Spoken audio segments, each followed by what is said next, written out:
Join me as I take on the challenge of figuring out the best retirement planning strategy. If I only start saving in 2026, here's something that might shock you: nearly 50% of Americans have less than $10,000 saved for retirement, and many don't start seriously planning until their 40s or 50s. If you're watching this in 2026 and thinking you're behind, you're not alone.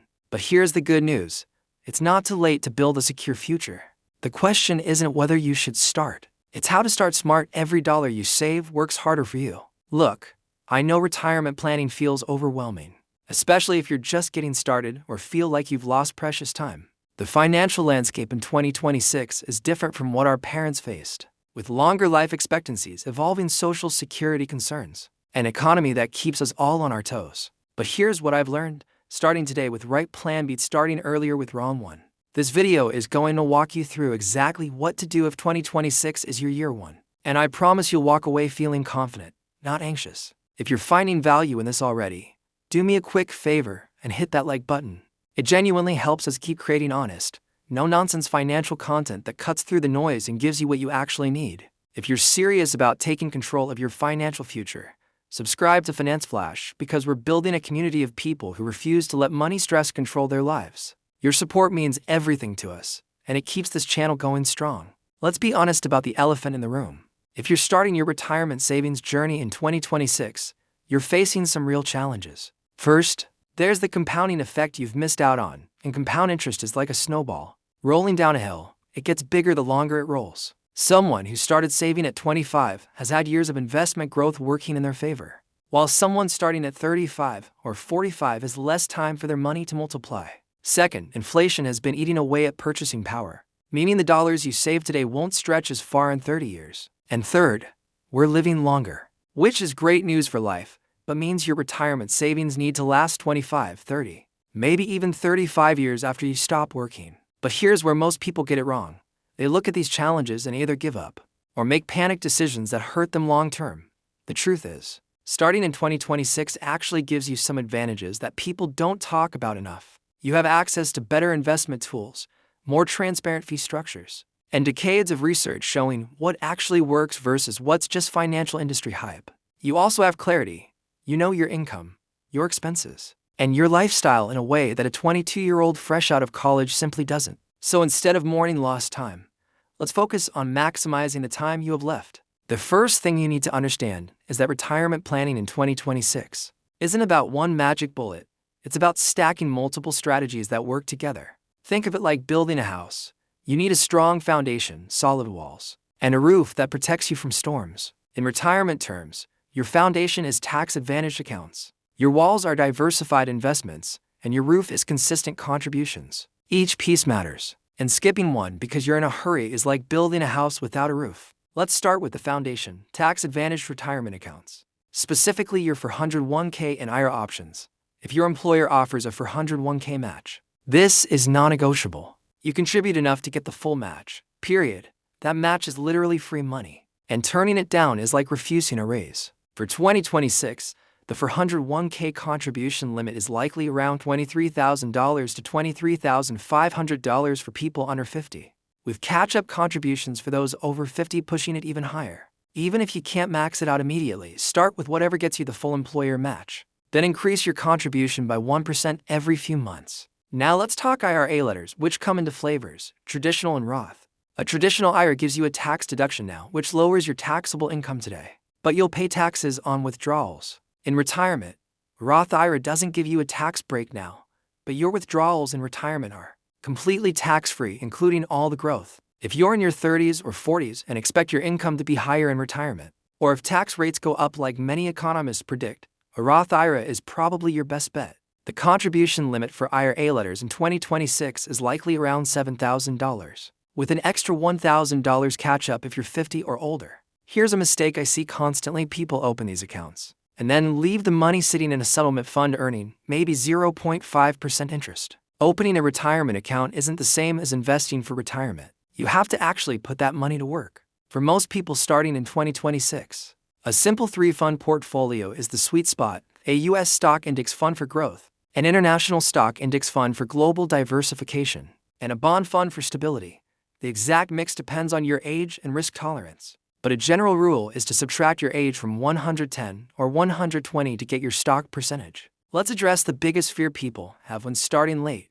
I'll never catch up, so why bother? Here's why that's wrong. Let's say you're 35 years old in 2026 and you start saving $500 a month, which is $6,000 a year, in a diversified portfolio earning an average 7% annual return after inflation. By age 65, you'll have approximately $566,000 saved, which, combined with Social Security, can absolutely provide a comfortable retirement. Now, could someone who started at 25 have more? Sure, but you can't change the past, only the future. And $566,000 is a hell of a lot better than the $0 you'll have if you don't start. But here's where it gets interesting. If you can increase that monthly contribution by just $100 every 2 years as your income grows, you could be looking at over $700,000 by retirement. That's the power of consistency plus small increases, and it's far more achievable than trying to save massive amounts right out of the gate. Most people fail at retirement savings not because they start late, but because they set unrealistic goals, burn out, and quit entirely. Sustainability beats intensity every single time in the long-term wealth-building game. Now let's talk about the secret weapon that people starting in 2026 need to understand: tax diversification. Most people think diversification is just about stocks and bonds, but smart retirement planning means diversifying your tax treatment too. This is why having money in both a traditional 401k and a Roth IRA is so powerful. It gives you options in retirement. When you retire, you can strategically withdraw from your traditional accounts up to the top of a low tax bracket, then pull the rest from your Roth tax-free. This strategy can save you tens of thousands in taxes over a 30-year retirement. Here's another angle most retirement videos won't tell you. Your health savings account, or HSA, is actually one of the best retirement tools available if you qualify. To contribute to an HSA, you need to be enrolled in a high-deductible health plan, and in 2026, the contribution limits are likely around $4,300 for individuals and $8,550 for families. What makes an HSA special is that it's triple tax advantaged. Contributions are tax-deductible, growth is tax-free, and withdrawals for qualified medical expenses are tax-free. After age 65, you can withdraw HSA money for any reason without penalty, just paying income tax like a traditional IRA. Think about this: healthcare is one of the biggest expenses in retirement, with the average couple needing around $300,000 to cover medical costs from age 65 onward. If you max out an HSA for 20 to 30 years and invest it aggressively, you could have a six-figure healthcare fund waiting for you in retirement. The trick is to pay for current medical expenses out of pocket if you can afford it, and let your HSA grow untouched. This is advanced-level retirement planning. But if you're starting late, you need every advantage you can get. Let's shift gears and talk about investment psychology. Because having the right accounts and allocations means nothing if you panic and sell during the next market crash. If you're starting your retirement journey in 2026, you're statistically going to experience at least 3 or 4 major market downturns before you retire. The 2020 COVID crash, the 2020 bear market, and whatever comes next, these are not anomalies. They're features of investing. The people who build wealth are the ones who keep contributing through the crashes, buying stocks when they're on sale, while everyone else is panicking and selling at the bottom. Here's a mental framework that helped me. When the market drops 20%, your monthly contribution is now buying 20% more shares of the same investments. You wouldn't walk past a store that's offering 20% off everything and not go in. So, why would you stop investing when stocks go on sale? This is counterintuitive because our brains are wired to avoid pain, and watching your account balance drop feels painful. But if you're starting in 2026 and you have 20 to 30 years until retirement, every market crash is an opportunity to buy low. One of the biggest mistakes late starters make is trying to make up for lost time by taking excessive risks. I've seen people dump their entire retirement savings into speculative stocks, cryptocurrency, or whatever the hot investment trend is, hoping to hit a home run. Here's the brutal truth: you're far more likely to strike out than hit that home run. And when you strike out with your retirement money, you don't get a do-over. Slow and steady actually wins the retirement race. And a boring portfolio of index funds has outperformed the vast majority of stock pickers and day traders over any meaningful time period. Now, let's get to what you've been waiting for: the single most effective strategy if you're starting retirement planning in 2026. After analyzing countless scenarios and looking at historical data, here it is: aggressive early contributions to a Roth IRA, combined with maxing out your 401k employer match. automated monthly increases, and a simple low-cost index fund portfolio.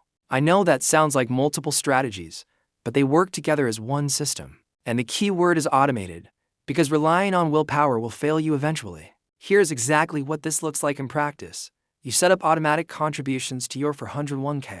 To capture the full employer match, let's say that's 6% of your salary. Then you set up an automatic monthly transfer of $583 to a Roth IRA, which gets you to the annual maximum of about $7,000. Inside both accounts, you're buying a simple 3-fund portfolio or a target date fund that automatically adjusts as you age. Every January, you increase your 401k contribution by 1 to 2%, and every time you get a raise, you bump up your IRA contribution proportionally. The beauty of this system is that it's completely hands-off after the initial setup. Why does this work better than other strategies? First, prioritizing the Roth IRA means you're building a pool of tax-free money for retirement, which becomes incredibly valuable when tax rates potentially rise. Second, the employer matches free money that you're not leaving on the table. Third, automation removes the monthly decision of whether to save or spend. And behavioral finance research shows that removing decisions dramatically increases follow-through. And fourth, the low-cost index fund approach means you're not paying high fees that can cost you hundreds of thousands over 30 years.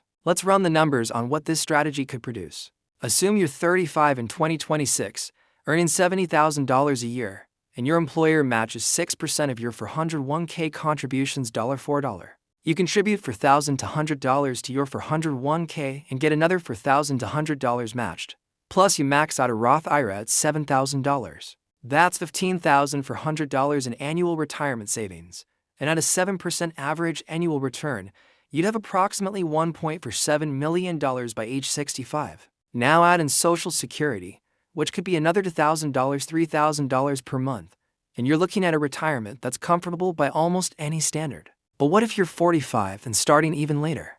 Absolutely, the same strategies work, but you need to be more aggressive with contributions because you have less time for compound interest to work. If you're 45 in 2026, you might need to save $20,000, $25,000 annually to hit that $1 million mark by 65, which is harder but still doable, especially if you're in your peak earning years. The point is that the strategy adapts to your age, but the core principles remain. Maximize tax-advantaged accounts, automate contributions, invest in low-cost diversified funds, and stay consistent through ups and downs. Let's talk about what retirement actually means, because I think a lot of people are chasing a number without thinking about the life they want. Retirement isn't just about having X dollars in an account. It's about having the freedom to spend your time how you want without financial stress. I'll give you an example. I know someone who retired at 62 with $800,000 saved, which by conventional wisdom isn't quite enough. But she paid off her house years ago, moved to a state with no income tax, lives modestly but happily, and has part-time consulting work that brings in $15,000 a year. Her retirement is fantastic, not because she saved the most money, but because she designed a retirement that matched her resources. That's strategic thinking that turns a good retirement plan into a great retirement reality. Now, I want to address one final concern I hear constantly. What if I can't afford to save $500 or $600 a month for retirement? First, I want you to know that something always better than nothing. Even if you could only save $100 or $200 a month, that's still building wealth. Second, most people can find more money than they think if they really audit their spending. I'm not talking about cutting out coffee. I'm talking about big three: housing, transportation, and food. Here's the uncomfortable truth: building wealth often requires making decisions that your friends and society might not understand. It might mean driving a paid-off 10-year-old car instead of leasing a new one, living in a smaller home, or cooking at home instead of eating out multiple times a week. These decisions aren't about deprivation, they're about priorities. And if your priority is financial freedom and retirement, then you align your spending with that priority. Every dollar you don't spend on something that doesn't matter is a dollar you can invest in your future. So let's bring this all together into a clear action plan. Step 1: if your employer offers a 401k match, sign up and contribute enough to get the full match. Step 2: open a Roth IRA with a low-cost brokerage like Vanguard, Fidelity, or Schwab, and set up automatic monthly contributions. Step 3: inside both accounts, choose a simple investment strategy, either a target date fund or a 3-fund portfolio of low-cost index funds. Step 4: automate contribution increases, either by setting up annual raises in your 401k or by adjusting your IRA contributions whenever you get a pay bump. Step 5. Commit to not touching this money until retirement, no matter what. Your retirement accounts are not emergency funds. They're retirement funds. Every time you withdraw early, you're not just losing that money, you're losing decades of growth. The only exception is if you're facing genuine financial catastrophe. Otherwise, the money stays put and keeps growing. One last thing, please don't try to time the market or wait for perfect moment to start saving. There's always a reason to wait. The economy is uncertain. The market is too high. There might be a recession coming. The perfect time to start was 10 years ago. The second best time is today, right now. Even if you start investing right before a market crash, if you keep contributing consistently, you'll be fine in the long run. So here's my challenge to you. Within the next 48 hours, take one concrete action toward your retirement plan. Open a Roth IRA, increase your 401k contribution, set up automatic transfers, anything that moves you forward. Small actions build momentum, and momentum builds wealth. You might be starting in 2026. You might feel behind, but the journey to secure retirement starts with a single step. The core message is this: starting your retirement savings in 2026 isn't ideal, but it's far from hopeless, and with the right strategy, you can absolutely build a comfortable retirement. It requires discipline, consistency, and making some tough choices about spending.